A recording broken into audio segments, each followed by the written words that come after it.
4 तारीख को शाम को 4 बजे यहाँ से छड़ी निकलेगी और लक्ष्मी नारायण मंदिर में चाय पानी होने के बाद में राधा कृष्ण मंदिर में रात को स्टे करेगी। और उसके बाद में दूसरे दिन 5 तारीख को महिला में दोपहर का भोजन होगा और शाम को रात में स्टे करेगी 5 तारीख को। और 6 तारीख को दुर्गट्ठी में पहुंचेगी, 7 तारीख को भरमौर में पहुंचेगी, 8 तारीख को हड़सर में और 9 तारीख को धनसो में और 10 तारीख शाम को मणिमहेश डल झील में पहुंचेगी। और 11 तारीख सवेरे डल झील टूटेगा और विधिवत वहाँ छड़ी की पूजा अर्चना होगी। सब साधु संत लोग वहाँ स्नान करेंगे और स्नान करके 11 तारीख को वापसी हो जाएगी। तो छड़ी की परंपरा जैसे कि बहुत सालों से चलती आ रही है, हजारों वर्षों से राजा के समय से वही परंपरा आज भी कायम है। जैसे मणिमहेश में भी एक छड़ी अमरनाथ की जैसी छड़ी निकलती है, सेम टू सेम ऐसे ही। और बहुत सालों से एक छड़ी हमारी जो है उत्तराखंड में बद्रीनाथ केदारनाथ में वो 12 जिलों में वो करती थी, वो भी कई सालों से बंद थी। पिछले 5 साल से वो भी 10 नाम जुना अखाड़े की छड़ी निकलती है, वैसे ही ये छड़ी भी मतलब कि निकलेगी।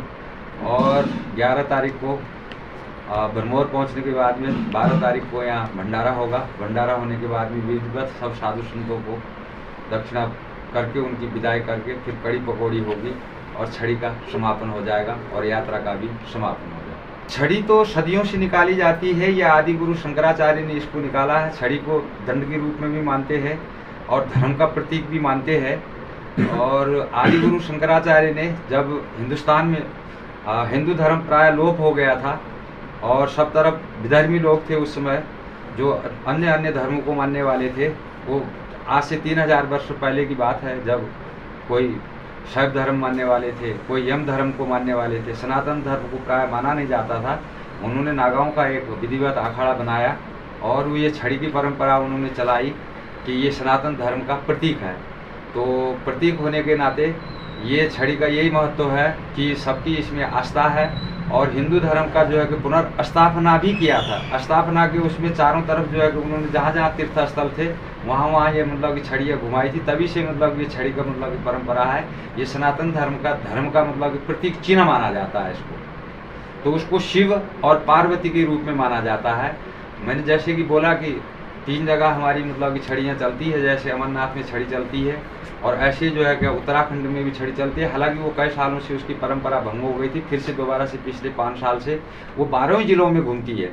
और हमारी छड़ी जो है यहाँ से यात्रा विधिवत जैसे मैंने बताया कि वो मणिमहेश तक जाती है। ये आदिकाल से जो है कि आदि गुरु शंकराचार्य ने चलाई है, सनातन धर्म का ये प्रतीक चिन्ह माना जाता है। प्रशासन का अच्छा सहयोग है, एसडीएम साहब से और डीसी साहब से जो है कि जैसा कि मैंने बोला कि मीटिंग हुआ और उन्होंने हर चीज़ के लिए मेरे को पूर्ण रूप से जो है कि आश्वासन दिया है कि कहीं भी किसी भी प्रकार से जो है कि आपको कोई नहीं आएगा।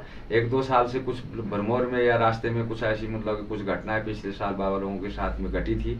उन्होंने ये आश्वासन दिया है कि अब की बार कोई भी किसी भी प्रकार से प्रशासन बिल्कुल चुस्त और तंदुरुस्त रहेगा और आपकी हर प्रकार से सहायता करी जाएगी। ये आश्वासन एसडीएम साहब ने और डीसी साहब ने मेरे को दिया है। साधु संत तो कुछ सालों से साधु संत भी कम आने लगे, क्योंकि वो कम आने का विषय ये हुआ कि ऊपर उनका कोई व्यवस्था नहीं हुआ और इनका स्नान का भी 2-2 हो गया, कोई 11 को तो भरमौर वाले 12 को।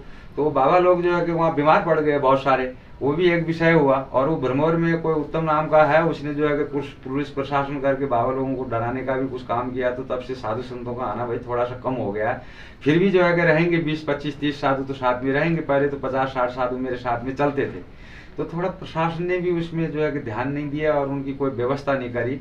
रास्ते में व्यवस्था ना होने के कारण मतलब कि साधु संत लोग 2-1 साल से जो है कम आने लगे।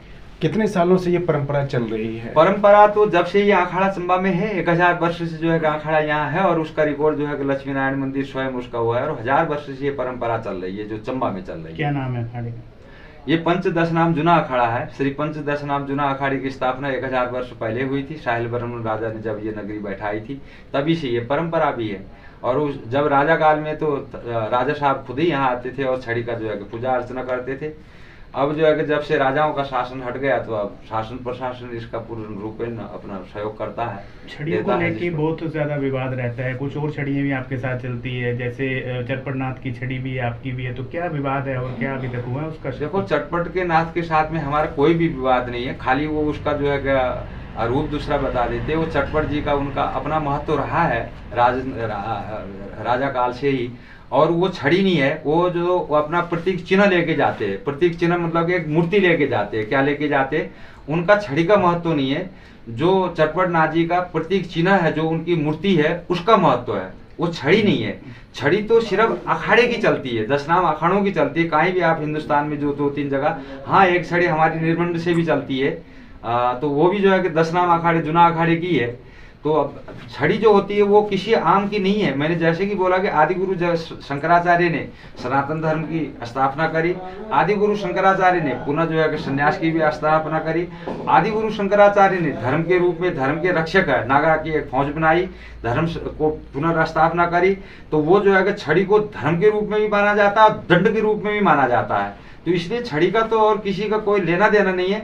वो अखाड़े से सुन के लोगों ने जो है कि छड़ी शब्द अपने अपना लगाना शुरू कर दिया, नहीं तो उनका तो छड़ी से तो कोई वास्ता नहीं है। तो ये तो नागांव की है जो भी छड़ी है, जो जम्मू से आते हैं छड़ी, वो क्या है? वो तो एक अपना उनका प्रतीक चिन्ह है। जब मैंने बोला कि भाई ये तो आदि गुरु शंकराचार्य ने चलाई और ये नागा ही लोग लेके चलते हैं इसको, छड़ियों को सदियों से।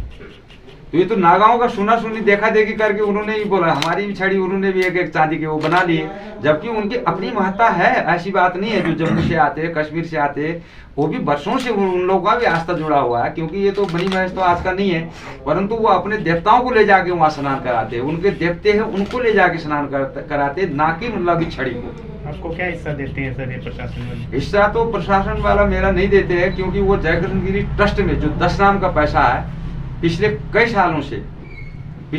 सालों से जो 10 नाम का एक हिस्सा ऊपर बनता है, डीसी साहब, एसडीएम भरमौर साहब, तहसीलदार साहब, वो जबरदस्ती ही 10 नाम का हिस्सा उन्होंने जयकृष्ण गिरी एक इन्होंने न्यास बना रखा है।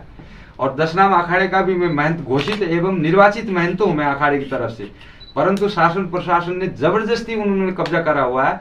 उनका जो न्यास बना भी हुआ है तो वो जयकृष्ण गिरी न्यास वहाँ बगीचे में बना हुआ है, तो 10 नाम से उनका कोई लेना देना नहीं है। परंतु चूंकि उस न्यास के जो है क्या पदाधिकारी मतलब एज ए मेंबर के हैसियत से, हालांकि उनकी कोई ऑफिशियली ड्यूटी नहीं है, ना एसडीएम साहब की, ना डीसी साहब की, ना तहसीलदार साहब की, परंतु अपना पावर का मिसयूज करके उसको जयकृष्ण गिरी ट्रस्ट में डाल देते हैं 10 नाम का पैसा। तो आपने कभी इसके लिए पत्राचार नहीं किया? मैंने बहुत बार पत्राचार किया, कितनी बार किया, बहुत सारे पत्राचार किया, और मैंने उसके लिए क्या बोलते हैं वो भी कराया था। क्या लो क्या लगाते हो? आरटीआई भी मैंने लगाया था। आरटीआई का भी उन्होंने मतलब उचित जवाब नहीं दिया, और पत्राचार तो मतलब कि कई वर्षों से मतलब कि हो रहा है, और उसमें वो कोई भी जो है कि संज्ञान नहीं लेते। वो पैसा चुपचाप जो है कि वहाँ डाल देते, और जो है कि जो यहाँ का खर्चा देते वो लक्ष्मी नारायण मंदिर ट्रस्ट से लेके मतलब कि देते। भाई लक्ष्मी नारायण मंदिर से क्यों देते, जबकि 10 नाम का तो मतलब एक हिस्सा है। क्या चाहते हैं आप, क्या मिलना चाहिए आपको ऊपर? जो 10 नाम का हिस्सा है वो मिलना चाहिए। कितना हिस्सा, क्या हिस्सा? जो 1% होता है, क्योंकि वहाँ 4 हिस्से है, एक चेलों का, एक पुजारियों का, एक चटपट का, और एक 10 नाम का, 4 हिस्से है वो। तो 10 नाम तो उसमें हिस्सेदार है, परंतु वो 10 नाम का हिस्सा है। 10 नाम वहाँ मनी न्यास में भी है, परंतु जो है कि छड़ी 10 नाम की चलती है, सारा यहाँ से 10 नाम का बोलते हैं, परंतु जब हिस्सा लेने की बारी आती है तो जयकृष्ण गिरी ट्रस्ट में डाल देते हैं। ये हिस्सा कब से बंद हुआ है बाबा जी? ये 50% का मेरे गुरुजी ने मनीषानंदा के टाइम में जो है कि 94-93 में एक डिसीजन करा था। उस डिसीजन के अनुसार ये हुआ था कि भाई 50% मतलब आधा भरमौर 10 नाम को मिलेगा, आधा भरमौर चंबा को मिलेगा, जबकि दोनों जगह का महंत मैं हूँ, भरमौर का भी महंत मैं हूँ और चंबा का महंत भी मैं हूँ। परंतु वो हिस्सा इन्होंने 2020 से मतलब कि भरमौर का भी हिस्सा वो ट्रस्ट में डाल देते, और 10 नाम अखाड़े का यहाँ का भी हिस्सा वो भी ट्रस्ट में डाल देते हैं। तो 2000 से मतलब कि इन्होंने 2002 से या 3 से राहुल आनंद साहब थे, और जो है कि वो अपने क्या नाम था दुनी चंद राणा, वो भरमौर में वहाँ हरिद्वार में एक हमारा आश्रम है जो कि 10 नाम अखाड़े का ही हमारा आश्रम है, तो उसका ये जो है कि जबरदस्ती कब्जा लेने के लिए यहाँ से गए थे, और वो कब्जा ये ले नहीं पाए। तो उस साल से इन्होंने जो है कि वहाँ तो कुछ कर नहीं पाया, यहाँ छड़ी के साथ में छेड़खानी करते, और मेरा हिस्सा जो है कि उन्होंने बंद कर दिया। तो छड़ी भी बीच में बंद करा रहे थे, वो तो उस समय सरकार जो भी मुख्यमंत्री जी थे उन्होंने उसमें संज्ञान लिया, तो तब से ये छड़ी को नहीं तो ये परंपरा को बिल्कुल बंद करने में लगे हुए हैं। अभी 2-4 साल से से भी दुनिया जितने यहाँ राणा जी थे तो उन्होंने कोई भी मीटिंग नहीं करी, कोई भी वो नहीं करा। ये अभी कितने सालों के बाद में, 4 साल के बाद भी इन्होंने मीटिंग करी, नहीं तो ये परंपरा इसको मतलब खत्म करने में लगे हुए थे। वो भी अभी भी मैंने बहुत जोर डाला उनको, प्रशासन को, तब जाके इन्होंने मीटिंग दी है, नहीं तो छड़ी का तो महत्व खत्म ही करने में लगे हुए हैं। धन्यवाद।